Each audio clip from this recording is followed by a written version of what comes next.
Good evening friends, কেমন আছো সবাই? আচ্ছা, তোমাদের সকালবেলা আজকে আমি যেটা বলেছি সেটা হচ্ছে বাচ্চাদের পটি ট্রেনিং নিয়ে। ঠিক আছে, এখন আরেকটা বড় সমস্যা, আমি এই জাস্ট ট্রেনিং থেকেই এলাম। তা যেটা সব থেকে বড় সমস্যা, যেটা প্রত্যেকটা ঘরে ঘরে দেখি, ছোট ব্রিড নিয়ে কোনো সমস্যা নেই, বড় ব্রিডদের নিয়ে একটু সমস্যা আছে।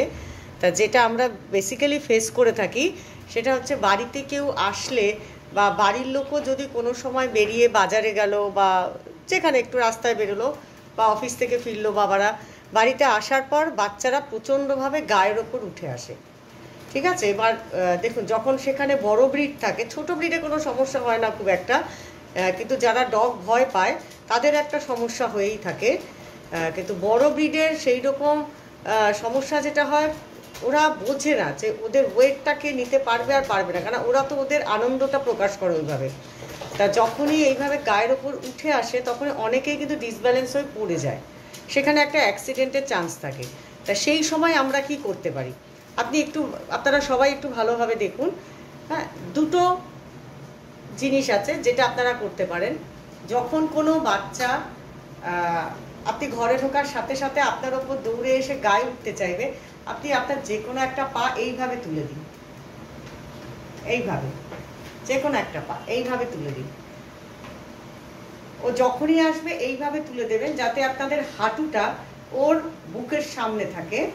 হ্যাঁ, আপনারা কখনোই ওকে এন্টারটেন করবেন না, মানে একদম হাইফাই করে ওকে ভালোবাসতে যাবেন না, তাহলে কিন্তু এটা কোনোদিনই বন্ধ করতে পারবেন না।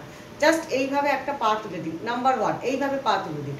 যদি আপনারা মনে করেন যে এখানে আপনারা কোনোভাবে ডিসব্যালেন্স হচ্ছেন, এইভাবে পা তুলতে অসুবিধা হচ্ছে, তার সেকেন্ড অপশন হচ্ছে হাতটাকে এরকম করুন, করে জাস্ট পেছন ঘুরে যান, জাস্ট পেছন ঘুরে যান। ওর সাথে আই টু আই কন্ট্যাক্ট করবেন না, ওকে যে আপনি অ্যাভয়েড করছেন সেটা বোঝান। ঠিক হাতটাকে এরকম করুন, পেছন ঘুরে যান। ও হয়তো ঘুরে আবার আপনার সামনে এলো, তখন আপনি আবার ঘুরে পেছন ঘুরে যাবেন, জাস্ট এইভাবে।